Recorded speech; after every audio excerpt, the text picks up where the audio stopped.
गुरुदेव की मुखारबिंद से हम जिन उपदेश सुने उसके पूर्व मैं सब आपसे निवेदन कर रहा हूं कि आप अपने हाथ जोड़ें और मेरे साथ नमोस्तुते उच्चारण करेंगे। हे गुरुदेव, हम ज्ञान परमात्मा आपके श्री चरण में इस भाव से विराजमान है कि आपसे हमें ज्ञान प्राप्त होगा, अतः अपनी दिव्य देश हमें प्रदान कर हमारे जीवन को धन्य करें।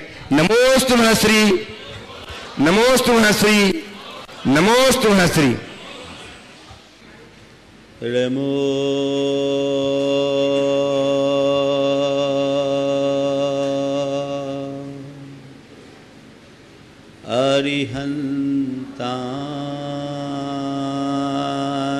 अरिहन्ताणं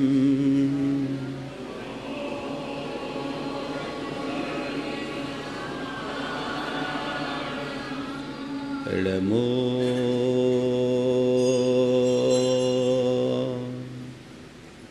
सिद्धाणं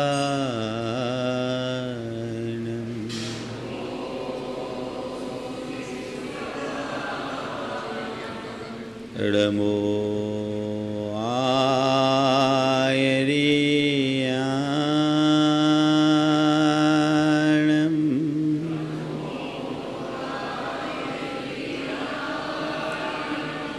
नमो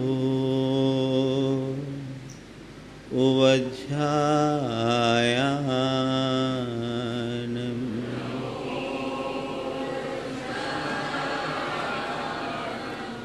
नमो लोये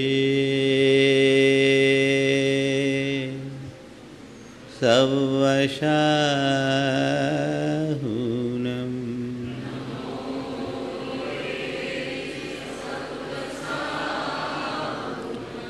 एषो पंचिणमुयारो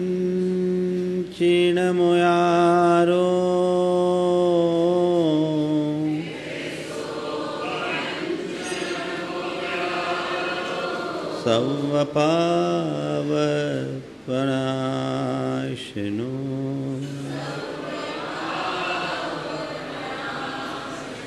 मंगलालं च सवेसिं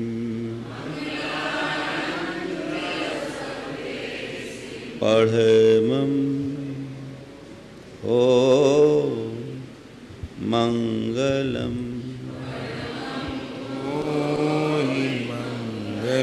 जय बोलो देवादिदेव 1008 श्री भगवान महावीर स्वामी की जय जय जय।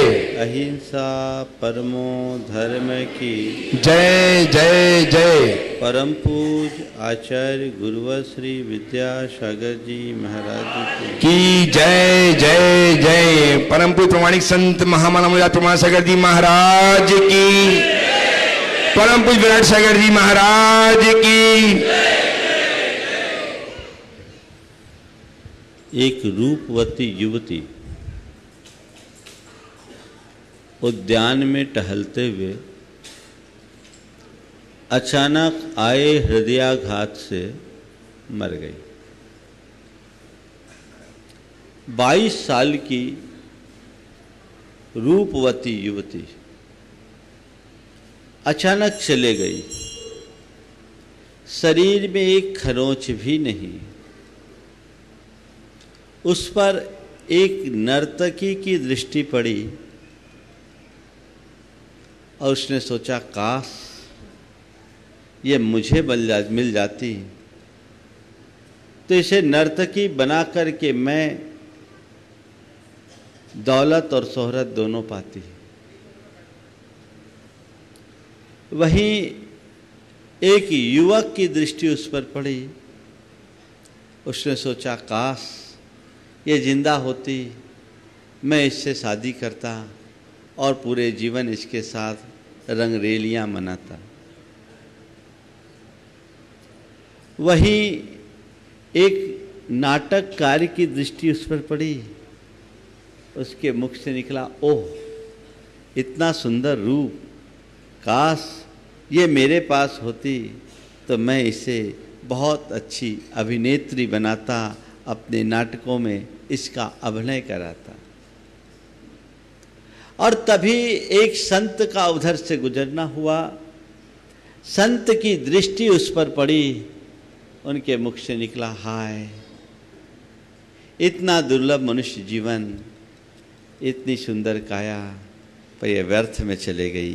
काश ये संयम की साधना की होती तो अपना बेड़ा पार कर ली होती। घटना एक है, पर घटना के प्रति सभी की दृष्टि अलग अलग है। नर्तकी की अर्थ दृष्टि थी, प्रेमी की भोग दृष्टि थी, और नाटककार की गुण दृष्टि, पर संत की आत्म दृष्टि थी, परमार्थ दृष्टि थी।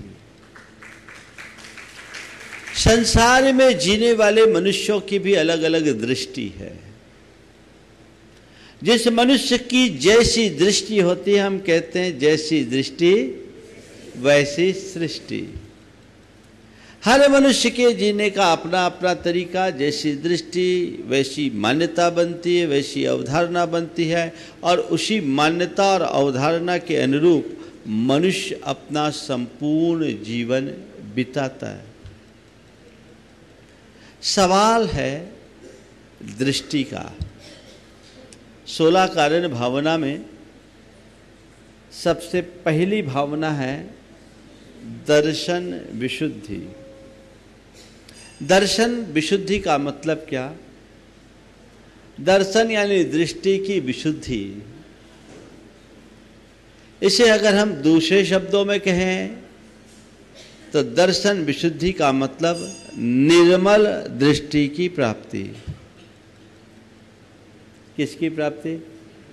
निर्मल दृष्टि। और निर्मल दृष्टि को प्रकट करने की भावना का नाम है दर्शन विशुद्धि। आज 4 बातें आप सबसे करूंगा। दृष्टि, बहिर्दृष्टि, अंतर्दृष्टि और फिर निर्मल दृष्टि। दृष्टि तो तुम्हारे पास है कि नहीं? है ना? कौन सी दृष्टि है? महाराज 2-2 आंखें हैं, इससे देखते हैं। मैं इस दृष्टि की बात नहीं कर रहा हूं। आंखों की दृष्टि को ठीक करना कठिन नहीं है। छोटी सी सर्जरी से हमारी आंखें ठीक हो सकती है, लेकिन इस दृष्टि की बात नहीं कर रहा हूं। वो दृष्टि जिसे हम अपनी मन की आंखों से देखते हैं, वो जो हमारी मान्यता है, वो जो हमारी अवधारणा है, वो जिससे हमारी सोच और प्रवृत्ति नियंत्रित होती है। दृष्टि है। कैसी दृष्टि है?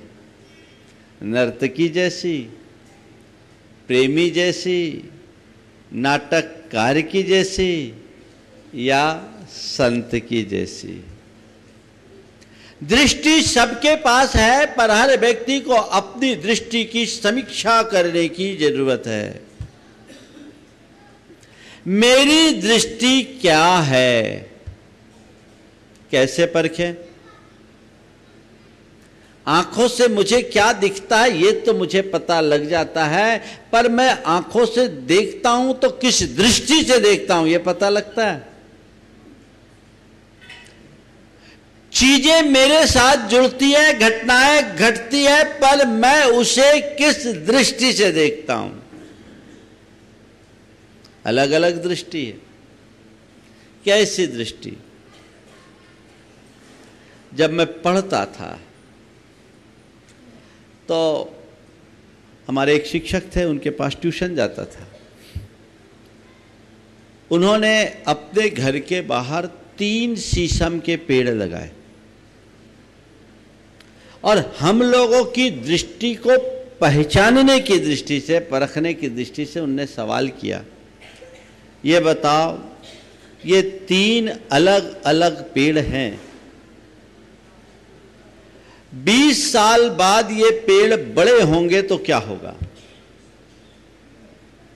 मेरे साथियों ने उत्तर दिया। किसी ने कहा 20 साल में ये एक एक पेड़ कम से कम 2-2 लाख के हो जाएंगे, कितना बड़ा पेड़ होगा। किसी ने कहा इससे आपके घर में ऑब्स्ट्रक्शन आ जाएगा, ये भी बोला। किसी ने कहा पैसे आ जाएंगे, ये भी बोला। कि एक ने बोला आपके घर की पहचान 3 पेड़ से होगी। मैं चुपचाप बैठा था। अक्सर हमारा होता यही था, जब मैं स्कूल में पढ़ता था, सवाल पूछने में हाथ सबसे पहले मेरा उठता था और उत्तर सबसे आखिरी में मुझे देना होता था। ये इतनी कृपा रही, सबसे पहले हाथ उठता था और उत्तर सबसे आखिरी में। बाद में मुझसे पूछा, बोलो तुम क्या कहते हो? मैंने कहा सर 20 वर्ष बाद ये पेड़ हरे भरे हो जाएंगे और इसके कारण आसपास का पर्यावरण सुधर जाएगा। आसपास का पर्यावरण सुधर जाएगा। मुझ पर बड़े प्रसन्न हुए, हर एक प्रकार का आशीर्वाद मुझे दिया। बोला तुम बहुत बड़े सोच वाले हो, बहुत बड़े बनोगे। मुझे नहीं मालूम था क्या बनोगे। दृष्टि, चीजों को किस एंगल से आप देखते हैं, भौतिक दृष्टि से, व्यवहारिक दृष्टि से, व्यापारिक दृष्टि से या आध्यात्मिक दृष्टि से। ज्यादातर लोगों की सोच भौतिक होती है, इसलिए वो भौतिक दृष्टि से ही चीजों को देखते हैं, या फिर व्यावसायिक दृष्टि से देखते हैं। उनकी सोच बड़ी कैलकुलेटिव होती है, हर चीज में जोड़ घटाव लगाते हैं, सारी जिंदगी हिसाब किताब के साथ जीना चाहते हैं, जीते भी हैं। हालांकि जिंदगी हिसाब किताब से जीने की चीज नहीं है। जो हिसाब किताब लगाते हैं वो हिसाब किताब में ही उलझ के रह जाते हैं, जिंदगी का रस नहीं ले पाते। बहुत सारे लोग हैं जो केवल अपने व्यवहारिक जीवन को संतुलित बनाए रखने के लिए, अपने स्टेटस को मेंटेन करने के हिसाब से सोचते हैं। वे लोग होते हैं जो आध्यात्मिक दृष्टि से संपन्न होते हैं और अपने उस आध्यात्मिक दृष्टि के बल पर जीवन की दिशा और दशा को बदल डालते हैं। सवाल दृष्टि का है। अपनी दृष्टि को पहचानिए, आकलन करके देखिए कि आखिर मेरी दृष्टि कैसी है। दूसरों की दृष्टि को परखने की तो बड़ी कोशिश करते हैं, लेकिन किसी ने बहुत अच्छी बात लिखी, न जाने क्या वजन होगा उनकी नजरों में मेरा। न जाने क्या वजन होगा उनकी नजरों में मेरा। सुना है वे सभी को नजर से तौल लेते हैं। भैया ताली मत बजाओ। दूसरों को अपनी नजर से तौलने की कला तुम्हारे पास है, पर कभी खुद की नजर को पहचानने की कला देखी? अपनी नजर को परखो, अपनी दृष्टि को परखो, पहचानो। मैं कहां हूं, मेरी दृष्टि क्या है? दूसरे शब्द में कहूं, कितने पानी में हूं, कितने पानी में हूं, मेरा थॉट प्रोसेस क्या है, मेरी सोच का स्तर क्या है, चीजों को देखने का ढंग क्या है, मेरा नजरिया कैसा है। जब तक मनुष्य इस पर गौर नहीं करता, तब तक सच्चे अर्थों में जीवन का रस नहीं ले पाता। तो पहली बात दृष्टि को पहचानना। अब दृष्टि को पहचान लिया तो मेरे सामने 3 दृष्टि आ रही है। एक बहिर्दृष्टि। पहली दृष्टि कौन सी? बहिर्दृष्टि। बहिर्दृष्टि जिसको हम दूसरे शब्दों में कहूं बहिर्मुखता। अगर तुम्हारी दृष्टि देह पर केंद्रित है, बहिर्दृष्टि, तुम्हारी दृष्टि शरीर पर केंद्रित है, बहिर्दृष्टि तुम्हारी दृष्टि संपत्ति पर केंद्रित है, बहिर्दृष्टि तुम्हारी दृष्टि सत्ता पर केंद्रित है, बहिर्दृष्टि और तुम्हारी दृष्टि सामग्री पर केंद्रित है, तो बहिर्दृष्टि। शरीर, संपत्ति, सत्ता और सामग्री, जब तक तुम्हारा चित्त इन पर केंद्रित है तो ये बहिर्दृष्टि है, और जब तक बहिर्दृष्टि है तब तक आध्यात्मिक जीवन की अभी शुरुआत ही नहीं। अपने दृष्टि को पलट करके देखो कि मेरी दृष्टि के केंद्र में क्या बैठा है। केवल शरीर है, केवल संपत्ति है, केवल सत्ता है, या सामग्री है? किसे मैंने बैठा रखा है? मुझे टटोल कर देखना है। अगर तुम्हारी देह दृष्टि है तो 24 घंटा तुम्हारा चित्त निज पर के देह पर केंद्रित होगा। तुम केवल निज पर के देह में ही रमने की कोशिश करोगे। ऐसे व्यक्ति की दृष्टि रूप सौंदर्य के पीछे भागती है, आत्म सौंदर्य को पहचाने नहीं पाती। तुम किसके प्रति मुग्ध हो? किसकी तरफ भाग रहे हो? यदि तुम्हारा चित्त इन सब चीजों के पीछे भाग रहा है तो समझना सच्चे अर्थों में तुमने धर्म के क्षेत्र में पदार्पण ही नहीं किया। यदि तुम्हारी दृष्टि संपत्ति के लिए लग रही है तो तुम्हारे मन में एक ही सोच होगा, जैसे तैसे कैसे भी हो, बस पैसे हो। हाय पैसा, हाय पैसा, हाय पैसा। अपने मन को टटोल कर देखना। अगर यही है तो अभी तुम बहिर्दृष्टि में जी रहे हो। शरीर है, शरीर का इस्तेमाल करना बुरा नहीं है, पर अपनी बुद्धि को केवल शरीर पर केंद्रित रखने से बुरा कोई नहीं। पर जिनकी अंतर्दृष्टि जाग जाती है, उनका चित्त उनकी आत्मा से जुड़ जाता है। अंतर्दृष्टि जगते ही एक आध्यात्मिकता का भाव प्रकट होता है। सोच बदलती है, जीवन की धारा परिवर्तित हो जाती है। एक बहिर्दृष्टि से जुड़ा हुआ व्यक्ति केवल देह के तल पर जीता है, पर जिसके भीतर अंतर्दृष्टि प्रकट हो जाती है वो देह से भिन्न आत्मा के स्तर पर जीता है। पहले स्वर फूटता था, मैं शरीर हूं, अब अनुगूंज होती है, मैं शरीर में हूं अवश्य, पर मैं शरीर नहीं हूं।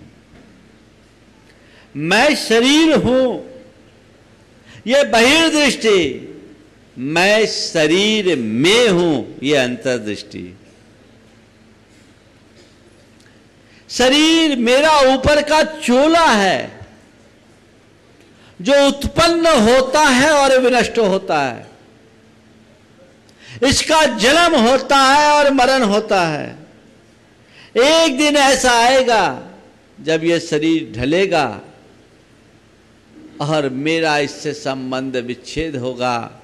लोग इसे चिता पर चला करके राख में बदल देंगे। ये शरीर की कहानी है, और ऐसा पहली बार नहीं, अनंतों बार हुआ है। हर जन्म में, हर जीवन में मैंने शरीर को धारण किया है और छोड़ा है। यदि कहूँ तो हर जन्म और में की मेरी एक ही कथा है, जन्म और मरण। मैंने बार बार देह धारण किया और छोड़ा, लेकिन अनंतों जन्म और मरण के बाद भी मैं ज्यों का त्यों हूं। मैं देह नहीं, चेतन हूं। मैं शरीर नहीं, आत्मा हूं। जब तक मेरी दृष्टि बहिर्दृष्टि थी, मैं शरीर को ही आत्मा मानने का भ्रम रखता था। अब मेरी अंतर्दृष्टि प्रकट हो गई, मुझे शरीर और आत्मा के भेद का विज्ञान हो गया। मैंने देह और चेतन के रहस्य को जान लिया। अभी तक मेरे लिए शरीर सर्वस्व था, अब शरीर केवल एक साधन बन गया है। ये अंतर्दृष्टि जब विकसित होगी, तब मान करके चलना कि मेरे भीतर सम्यक दर्शन प्रकट हो गया। आत्मा और शरीर की एक रूपता दिखती है तो भ्रम हो जाता है। ऐसा प्रतिभाषित होता है कि मानो दोनों एक में एक है, लेकिन एक नहीं है। ये पहचान होनी चाहिए। बचपन में आपने भी प्रयोग किया होगा। पानी में लकड़ी का टुकड़ा डालने पर कैसा लगता है? तिरछा नजर आता है। पानी के अंदर लकड़ी का टुकड़ा डाल दो तो लकड़ी तिरछी दिखती है ना? मैं आपसे पूछता हूं कि वो लकड़ी तिरछी दिखती है कि तिरछी होती है? होती तो नहीं ना, तिरछी दिखती है। पर सामान्य व्यक्ति, छोटे बच्चे, अबोध बच्चे को कहे देखो पानी में कैसा जादू है, सीधी लकड़ी भी तिरछी हो जाती है ना? हमें भी लोग ऐसे बेवकूफ बनाए। अरे लकड़ी तिरछी हो गई, बाहर निकालो तो सीधी और पानी में डालो तो तिरछी। पानी में जादू है। और हमने भी एक लंबे समय तक यही धारणा बनाई कि पानी में कोई ऐसे जादू है जो सीधी लकड़ी को तिरछी बना देती है। लेकिन जब मैंने प्रकाश के परावर्तन के सिद्धांत को जाना तो समझ में आ गया, तिरछी दिख रही है, तिरछी है नहीं, क्योंकि प्रकाश की किरणें एक माध्यम को छोड़कर दूसरे माध्यम पर जाती है, तिरछी पड़ती है। इसलिए लकड़ी तिरछी दिख रही है, तिरछी है नहीं। बात समझ में आ रही है? बहिर्दृष्टि यानी सीधी लकड़ी को तिरछी देखना, और अंतर्दृष्टि को प्राप्त करने का मतलब उसे केवल परावर्तन का खेल समझना और ये मानना लकड़ी तो सीधी ही है। भैया अभी तुम्हें लकड़ी कैसी दिख रही है? सीधी की तिरछी? सीधी दिख रही है ना? बस ये सीधी ही देखना। इसी सीधी दृष्टि का नाम अंतर्दृष्टि है। इसे ही भेद विज्ञान कहते हैं, जिसमें शरीर और आत्मा की भिन्नता का बोध हो जाए, निज और पर का भेद ज्ञान हो जाए, जड़ और चेतन की पहचान हो जाए, आत्मा और अनात्मा का ज्ञान हो जाए। वो अंतर्दृष्टि है। जब तक बहिर्दृष्टि तब तक भटकाव, जब अंतर्दृष्टि तभी ठहराव। अपने भटकाव को मिटाना चाहते हो, जीवन में ठहराव लाना चाहते हो, अंतर्दृष्टि प्रकट करो। ये भावना हमारे भीतर जगे, ऐसी पहचान हमारे अंदर घटित हो कि मैं यथार्थतः क्या हूं, को हम, मैं कौन हूं।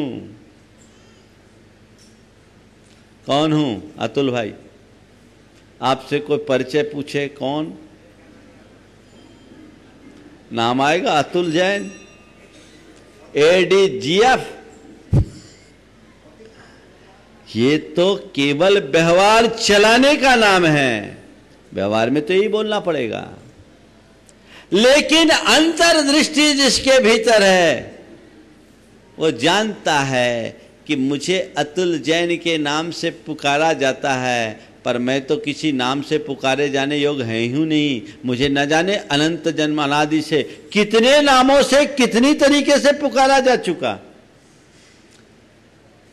मेरी पहचान मेरे रूप से की गई, पर न जाने मैंने कितने रूप धार दिया और छोड़ा है। हर बार मेरा ये रूप खाक में बदला है।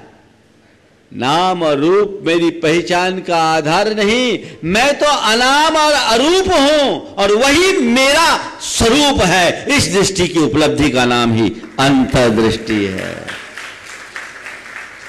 अनाम अरूप स्वरूप ही मेरी पहचान है। जिसके हृदय में अंतर्दृष्टि जगती है उसकी यही सोच बन जाती है। टटोलो, मेरी अंतर्दृष्टि घटित हुई कि नहीं? महाराज, जितनी देर आप लोगों के पास रहते हैं हम अंतर्दृष्टा हो जाते हैं, और बाहर जाने पर ही सब बाहर जाते ही बहिर्दृष्टि नहीं। ये बात अलग है कि संस्कार हमारे ऐसे बने हुए हैं, लेकिन ऐसा नहीं कि हम वैसे ही संस्कार में जीने के लिए अभिशप्त हैं। अगर हमारी दृष्टि ठीक तरीके से घटित हो गई तो हम इस अनादि के भूल को पल में उन्मूलित कर सकते हैं, नष्ट कर सकते हैं। हम तुम सब भूले भटके हुए जीव हैं, अनादि से भूलते आ रहे हैं। भगवान कहते एक समय तक मैं भी भूला हुआ था, सदगुरु की कृपा से मुझे दृष्टि मिली, मैंने अपना भूल सुधार लिया, आज मेरा उद्धार हो गया। तुम भी जिस दिन अपने भूल को सुधारोगे भव सागर से पार उतर जाओगे। बहिर्दृष्टि को अंतर्दृष्टि में बदलने की कोशिश कीजिए। अपने आप को पहचानिए। अंतरंग में भाव जगना चाहिए, मैं देह नहीं चेतन हूं, मैं शरीर नहीं आत्मा हूं, मैं ज्ञाता दृष्टा हूं। धन वैभव मेरा नहीं, गुण वैभव मेरा है। धन यदि है भी तो वे मेरे जीवन के निर्वाह का साधन मात्र है, उससे मेरे भौतिक जीवन का संचालन होता है, पर वह साधन है, साध्य नहीं। मैं उसका संग्रह तो करूं पर परिग्रह न बनने दूं, उसको अर्जित तो करूं पर उसमें आसक्त न हूं। जिस व्यक्ति के हृदय में अंतर्दृष्टि होती हो, चक्रवर्ती जैसा वैभव पाने के बाद भी उससे अनासक्त रहता है। उसे पता है कि ये मेरे नहीं हैं। बड़ा अंतर आता है चीजों को अपनी मान करके रखने में और चीजों को पराई मान कर रखने में। आपके पास आपका जो भी धन पैसा हो, जो भी एसेट्स हो, उसके प्रति आपका जो मनोभाव है अलग रहता है। और यदि किसी व्यक्ति ने कोई धरोहर सौंपी आपको कि भैया ये थोड़े दिन के लिए रखो फिर मैं वापस लूँगा, क्या दोनों में एक ही सा अटैचमेंट होता है? छोड़ो, दूसरी बात, आप लोग अपने घर में रहते हैं, किसी का साधारण सा भी मकान हो तो उस घर के प्रति क्या दृष्टिकोण होता है? महाराज, घर तो हमारे घर किए हुए होता है, अंदर बैठा होता है ना, घर बैठ गया। लेकिन कभी किसी होटल में रुकते हो, 5 स्टार होटल भी हो, तो फैसिलिटीज आपके घर से 10 टाइम अच्छी, क्या मान्यता रहती है? हाँ, क्या मान्यता है? घर तो मेरा है और होटल तो सुबह शाम का डेरा है, यही ना? घर को मेरा माना, इसको डेरा माना। क्यों? वहां मेरा है, ये ममत्व है, और ये मेरा नहीं पराया है, ये बोध है। जैसे ही मनुष्य को आपा और पर का भेद विज्ञान हो जाता है, उसकी सारी मोह ममता छीन हो जाती है। वो चीज़ों का उपयोग करता है, उपभोग भी करता है, पर उसमें स्वामित्व का भाव नहीं आने देता। ये अंतर्दृष्टि की पहचान है। आसक्ति नहीं, अनासक्ति। जीवन में संयम। सत्ता को भी वो शाश्वत नहीं मानता, उसकी निष्ठा सत्य पर केंद्रित होती है। सत्ता शाश्वत नहीं, सत्य शाश्वत है। सब भंगुर है, नश्वर है, उसके पीछे मैं क्या भागूं। और संसार के जितने भी जड़ पदार्थ हैं, उनसे सुख जैसा प्रतिभासित भले होता है, पर सुख होता नहीं। सुख नहीं है, सुखाभास है। ये मनुष्य को केवल अतृप्ति, आतुरता और पीड़ा देते हैं, इसके अलावा कुछ नहीं। जैसे मृग मरीचिका में रेत के कण पर सूर्य की किरणें पड़ने पर ऐसा प्रतिभासित होता है मानो कोई सरोवर लहरा रहा हो। और गर्मी की प्रचंडता में मृग को जब प्यास लगती है, वो सोचता है बस थोड़े से दूर पर तो वो सरोवर है, चलो चलता हूं, पानी पी लूंगा। 10 कदम और 10 कदम और 10 कदम और 10 कदम और, वो सारी जिंदगी 10 कदम और 10 कदम और करके दौड़ता दौड़ता हार कर गिरता है और मर जाता है, पर उसे पानी कहीं प्राप्त नहीं होता। बस तुम्हारे साथ भी यही तो है। चीजें तुम्हें क्या कहती, थोड़ा और थोड़ा और थोड़ा और, यही ना। कभी थमने देती है कि जिंदगी भर दौड़ाते रहती है, हाँ? और फिर क्या होता है, जन्म से लेकर मरण तक दौड़ता है आदमी, दौड़ते ही दौड़ते दम तोड़ता है आदमी, काम खत्म। एक दिन थककर हार जाओगे, जीवन की कहानी खत्म।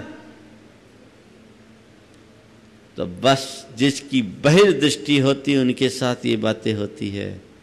अंतर्दृष्टि संपन्न व्यक्ति कहता, भैया अब प्यास को बुझाना नहीं है, प्यास को जीतना है, क्योंकि संसार में प्यास को बुझाने वाली कोई चीज आज तक प्रकट ही नहीं हुई।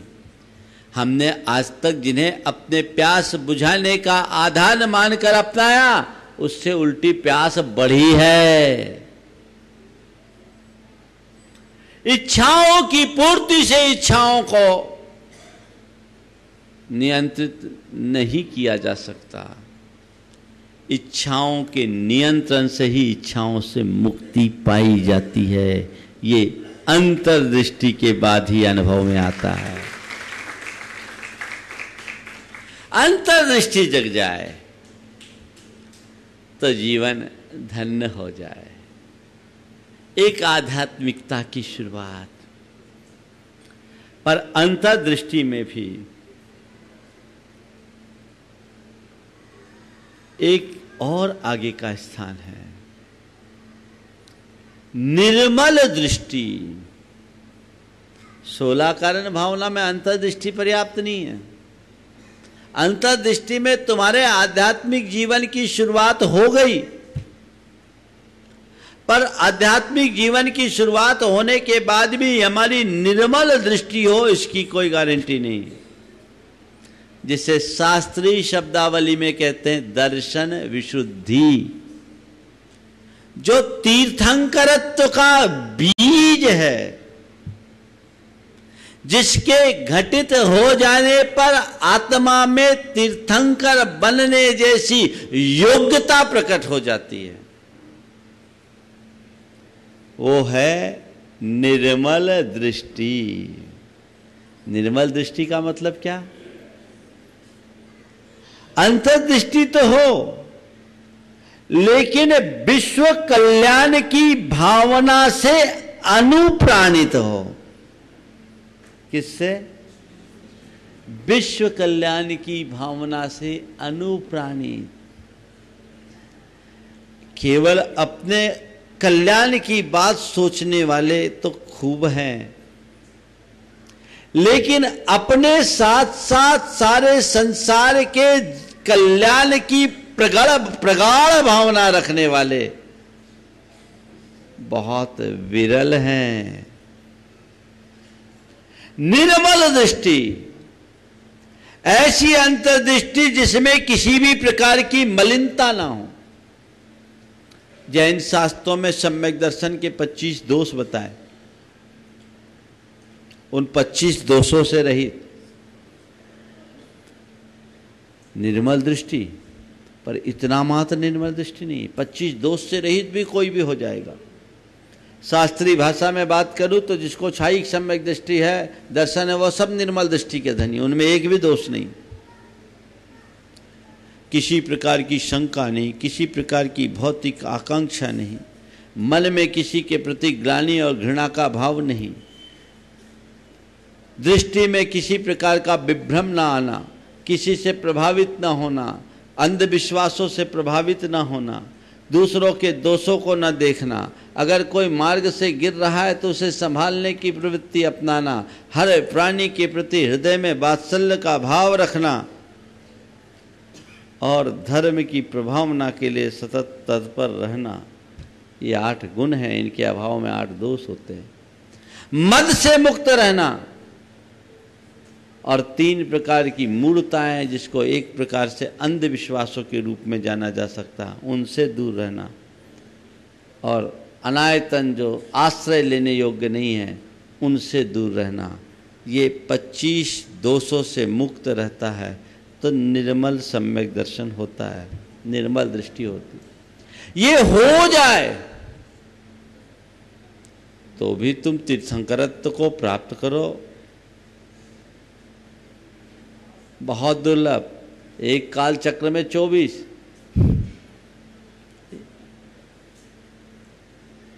उससे अधिक नहीं। फिर ये चक्र घूम के वापस आएगा तब 24, उत्सर्पणी में 24, अवसर्पणी में 24, बहुत विरल है। पूरे इस जीवलोक में थोड़े से किनके अंदर ये योग्यता आती है। महाराज 16 कारण भावना भाने से आ जाते हैं। भाव आएंगे 16 कारण से ही आएंगे। केवली भगवान के चरणों में बैठ करके भाओगे, श्रुत केवली भगवान के चरणों में बैठ करके भाओगे तो ये होगा, 16 कारण भावना से आएंगे। लेकिन अंतर में क्या होना चाहिए? अभी 16 कारण चल रहा है, लोग बहुत तपस्या कर रहे हैं। सेठी जी की तपस्या की आप सब अनुमोदना करो। यह प्रतिवर्ष 2016 से तो लगातार हमारे सानिध्य में पूरे भाद्रपद के 32, इस बार 33 उपवास करेंगे और एकदम निश्चल आनंद के साथ। ये तपस्या करने वाले बहुत लोग हैं, पर ये मान करके चलना, ये तपस्या तो है, पर इतने मात्र से तुम्हें तीर्थंकर प्रकृति का बंधन नहीं होने वाला। कब होगा अंतर्दृष्टि? निर्मल दृष्टि में कब प्रकट होगी, परिवर्तित होगी? दर्शन विशुद्धि कब बनेगी? जब तुम्हारे हृदय में प्राणी मात्र के कल्याण की प्रगाढ़ ललक होगी। क्षेमम सर्व प्रजानाम, सारे जगत का कल्याण हो। मंगल मंगल होए जगत में सब मंगलमय होए, इस धरती के हर प्राणी का मन मंगलमय हो। केवल अपने सुख की बात, अपने हित की बात, अपने कल्याण की बात तो कोई भी सोच सकता है, पर जो जगत कल्याण की बात सोच करके चलता है वो ही जगदोद्धारक बनता है। जगत कल्याण की बात सोचेगा वही जगत उद्धारक बनेगा। और ये एक आध बार बोल लेने से नहीं होगा, निरंतर भाव। तो ये 16 कारण भावना में पहली भावना है दर्शन विशुद्धि। भैया इधर से आवागमन बंद करो, डिस्टर्ब होता है, उसको बंद करो, ब्लॉक करो। पहली भावना है दर्शन विशुद्धि। इसमें भी हम लोग एक चूक करते हैं। हमने दर्शन विशुद्धि भावना की पूजा कर ली, अर्घ चढ़ा लिया, माला फेर ली, जाप कर लिया, सोचा हमारी दर्शन विशुद्धि की भावना हो गई।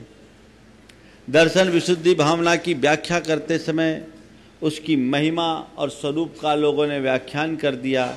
ये सम्यक दर्शन है, ये दर्शन विशुद्धि का स्वरूप है। हमने अपने आप को कृतार्थ महसूस कर लिया कि हमारी दर्शन विशुद्धि हो गई। अरे भैया, इतना सरल होता तो अभी तक तो सब सम्यक दृष्टि हो गए होते। ये भावना है, भावना। और भावना का मतलब क्या है? बार बार बार बार जो भाया जाए उसका नाम है भावना। आप दर्शन विशुद्धि की भावना भातना चाहते हैं, ये भावना योग का ही एक पार्ट है। आप रोज भावना भाएं, मुझे अंतर्दृष्टि मिले, मुझे अंतर्दृष्टि मिले, मुझे अंतर्दृष्टि मिले, मुझे अंतर्दृष्टि मिले, मुझे निर्मल दृष्टि मिले, मुझे निर्मल दृष्टि मिले, मुझे निर्मल दृष्टि मिले। आप लोग सम्यक दर्शन चाहते हो कि नहीं चाहते हो? चाहते हो? चाहते हो? कौन कौन चाहता है? थोड़ा हाथ उठाओ। सभी चाहते हैं, सब चाहते हैं। अच्छे से उठाओ, डरने की बात क्या, कैमरे में आ रहे हो। सब सम्यक दृष्टि होना चाहते हैं, बहुत खुशी की बात है, ये भव्य जीव होने की पहचान है। लेकिन मैं आपसे एक सवाल करता हूँ, आप में से कितने लोग हैं जो रोज इस बात को दोहराते हैं कि हे प्रभु मुझे सम्यक दर्शन मिले? ईमानदारी से हाथ उठाना। पूरी सभा में गिनती के लोग 10% लोग होंगे, 15% होंगे। मतलब चाहते तो तुम बहुत बड़ी निधि हो, और भावना, भावना कहाँ है?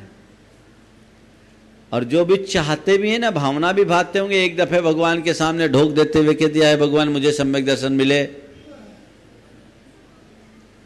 इतने मात्र से काम नहीं होगा। ईमानदारी से बोलो, सम्यक दर्शन पाना चाहते हो? चाहते हो? बिल्कुल। इसी जन्म में कि अगले जन्म में? इसी जन्म में। एक उपाय बता देता हूं। रोज ये भावना भाव बार बार दोहराओ, मुझे सम्यक दर्शन हो, मुझे सम्यक दर्शन हो, मुझे सम्यक दर्शन हो, मुझे आत्मदृष्टि मिले, मुझे अंतर्दृष्टि मिले, मुझे अंतर्दृष्टि मिले, मेरे अंदर भेद विज्ञान हो, भेद विज्ञान हो, भेद विज्ञान हो। कोई भी एक दो वाक्य इसको बार बार दोहरा करके ऑटो सजेशन डालिए अपने सबकॉन्शियस में। अध्यात्म ग्रंथों को जब हम पढ़ते हैं समय सार आदि में, तो यही बात तो आचार्य कुंद कुंद कहते हैं। तुझे आत्मा को पाना है, बार बार आत्मा की भावना भाव। तुझे सम्यक दर्शन पाना है तो बार बार सम्यक की भावना भाव। मोह ग्रंथि को भेदना है तो बार बार मैं निर्मोही हूं, ये भावना भाव। तब तुम्हारा मोह छीन होगा और तभी तुम अपने जीवन का वास्तविक उत्कर्ष कर पाओगे। तो बार बार दोहराइए, बार बार दोहराइए, एक ही धुन, एक ही रट, एक ही चिंतन, एक ही चर्चा। खाते में वही, पीते में वही, चलते में वही, फिरते में वही, उठते में वही, जागते में वही, बात करते में वही और सोते हुए में भी वही। क्या? सम्यक दर्शन, सम्यक दर्शन, सम्यक दर्शन। अंतर्दृष्टि, अंतर्दृष्टि, अंतर्दृष्टि। भेद विज्ञान, भेद विज्ञान, भेद विज्ञान। आत्मज्ञान, आत्मज्ञान, आत्मज्ञान। आचार्य अमृतचंद जी ने कहा कुछ मत कर, तू एक काम कर कि 6 महीने के लिए अपने शरीर को पड़ोसी मान ले। क्या मान ले? पड़ोसी का मतलब क्या होता मालूम? परह असी पड़ोसी, यानी पराया है उसका नाम पड़ोसी। तो 6 महीने लगातार ये पड़ोसी, ये पड़ोसी, ये पड़ोसी, यानी ये पर है, पर है, पर है। अगर 6 महीने कर ले तो तुझे नियमतः सम्यक दर्शन हो जाएगा।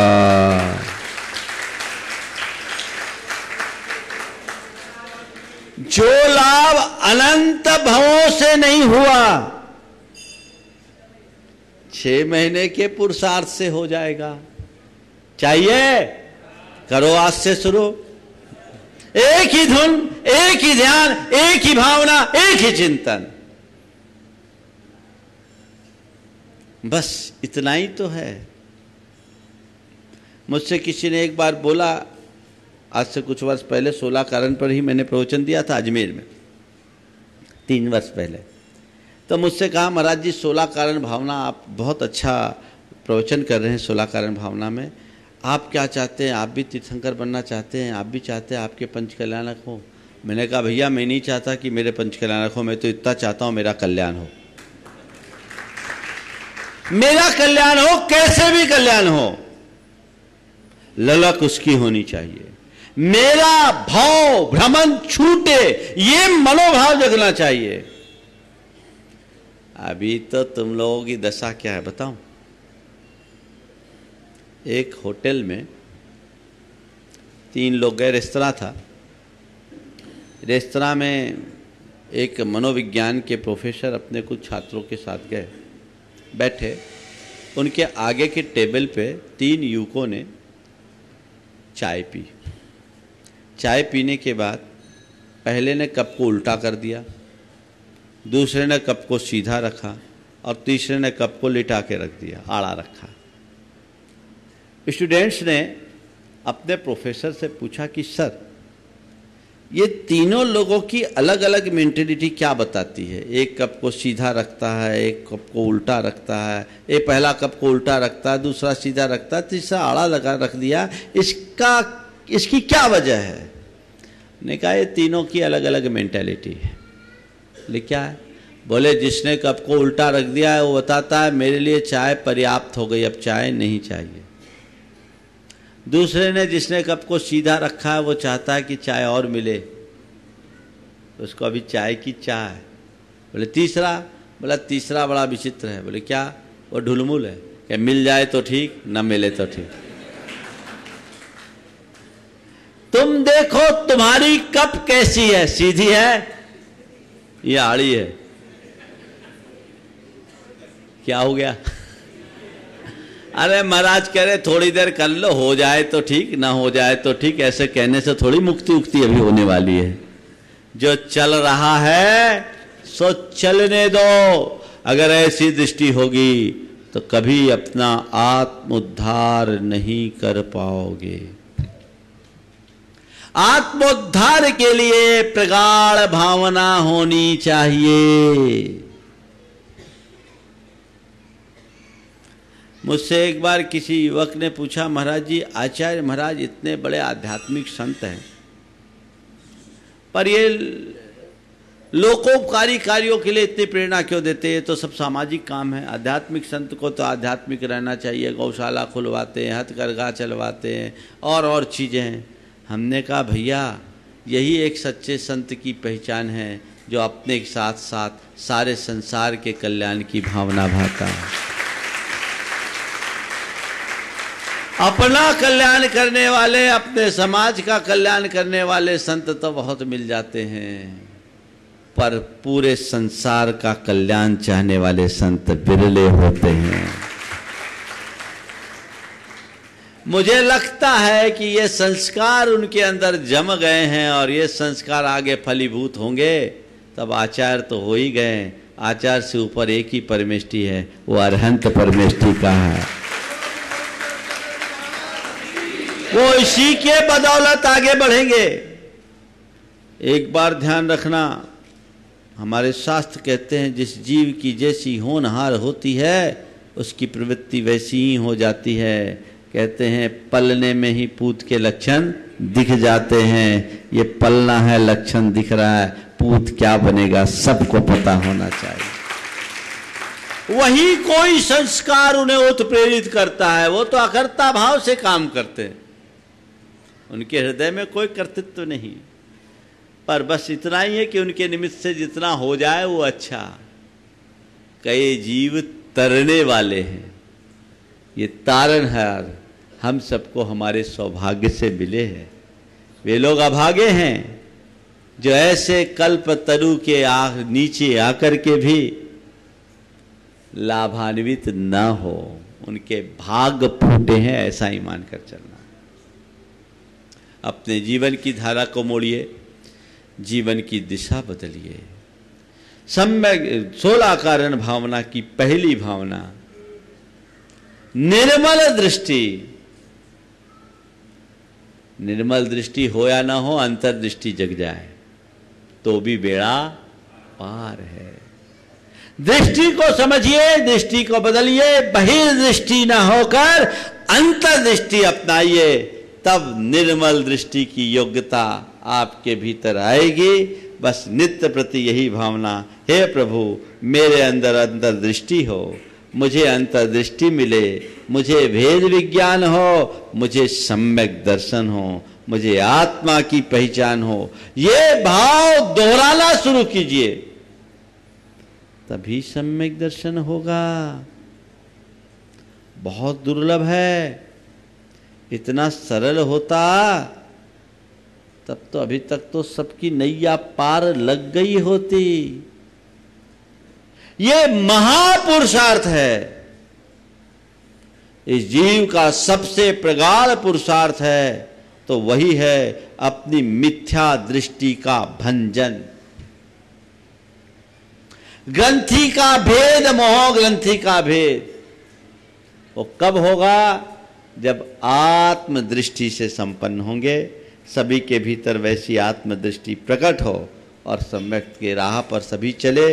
इस भाव के साथ मैं विराम लूँगा। महाराज श्री आप सबको मंगल भावना का लाभ देंगे, आप सब उनके साथ दोहराएंगे, मंगल भावना भाएं और यही भावना भाएं कि प्रभु हमारे हृदय में वह परम तत्व प्रकट हो और हम अपने जीवन को आगे बढ़ा सके। एक बात और, मधु आने वाले पर्युषण के दिनों में सावक संस्कार शिविर एक ऐसा शिविर जो हमारे जीवन को रूपांतरित करने वाला शिविर है, जो हमारे भाव और विचार को बदल दे, जो हमारे व्यवहार को बदल दे, वो शिविर है।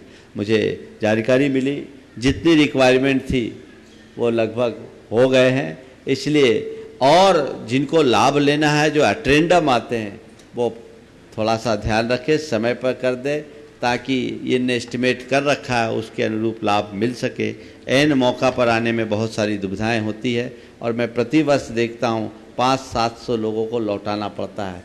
अभी लगभग इनकी सीट फुल हो गई है, इसलिए जिन्हें भी लाभ लेना हो वो लाभ ले। और इसी प्रकार सारे जगत के कल्याण की भावना के अंतर्गत बाढ़ पीड़ितों के सहयोग के लिए इस मंच से आह्वान किया गया। बहुत सारे लोगों ने बढ़ चढ़ करके हिस्सा लिया है। जो अभी वंचित है वे भी आगे बढ़े और अपनी अपनी समाजों के मध्य धनराशि एकत्रित करके समय पर यहाँ पहुँचाए। 25 तारीख तक ये राशि पहुँचाएँ ताकि उसका लाभ हो। और जो लोगों के नाम रह गए हैं उनका अनाउंसमेंट मंगल भावना की बात करें। चलिए। मंगल मंगल होय जगत में सब मंगलमय होय।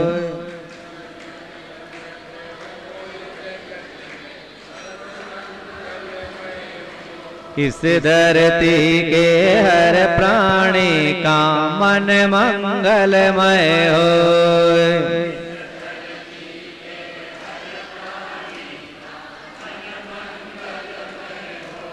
कहीं क्लेश कालेश रहे ना दुख कहीं भी हो।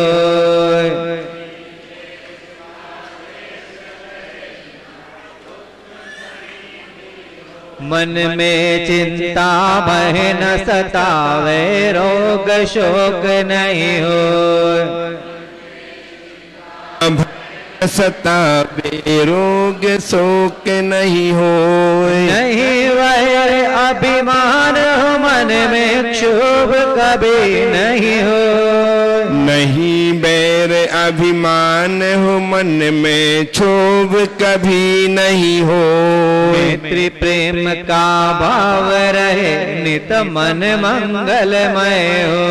मैत्री प्रेम का भाव रहे, नित्य मन मंगलमय हो।